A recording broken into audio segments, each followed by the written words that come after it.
You're going to apologise to the bereaved families, Mr Johnson. Did you make mistakes?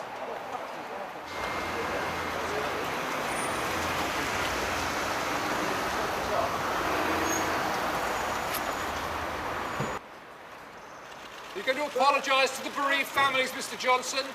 Did you make mistakes? I swear by Almighty God that the evidence I shall give shall be the truth, the whole truth, and nothing but the truth.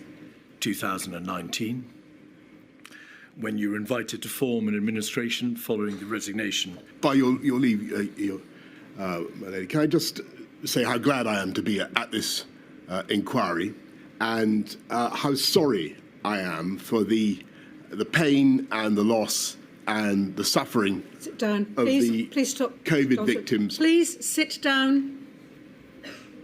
Please sit down, or I'm afraid you'll have to leave the hearing room. I'm sorry, if you don't sit down, I'm going to ask the ushers to get you to leave.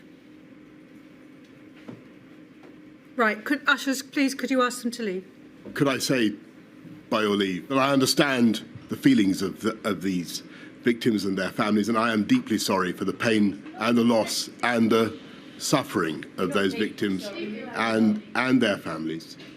And grateful though I am to the hundreds of thousands of healthcare workers and many other public servants and people in all walks of life who helped to protect our country throughout a dreadful pandemic, I do hope that this inquiry will help to get the answers to the very difficult questions that those victims and those families are rightly asking. All right.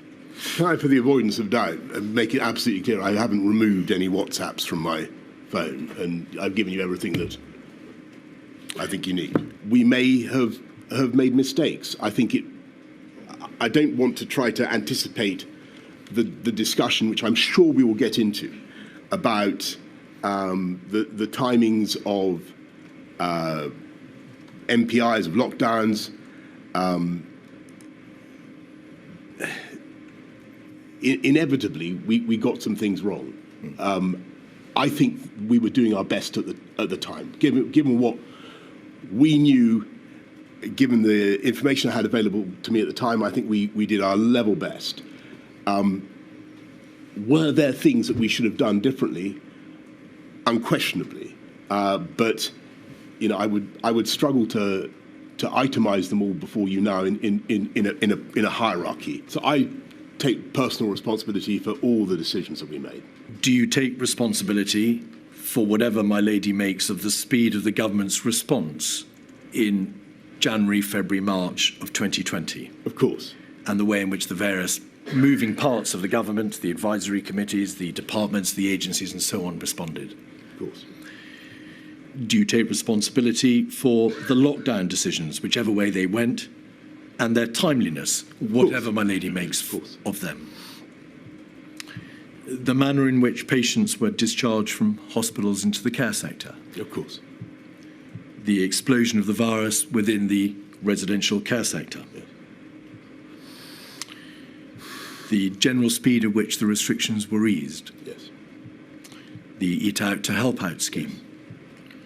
And then, latterly in 2020, the decision not to introduce a circuit breaker in September or October, or to introduce a tier system earlier when the prevalence of the virus was lower, for good or ill. Yes, though we did have local restrictions from a very early day. Did.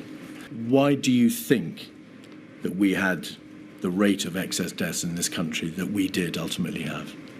As I say, I think that the statistics vary, and I think that every country struggled with a new pandemic, and I think the UK, from the evidence that I have seen, was well down the European table and obviously even further down the world table.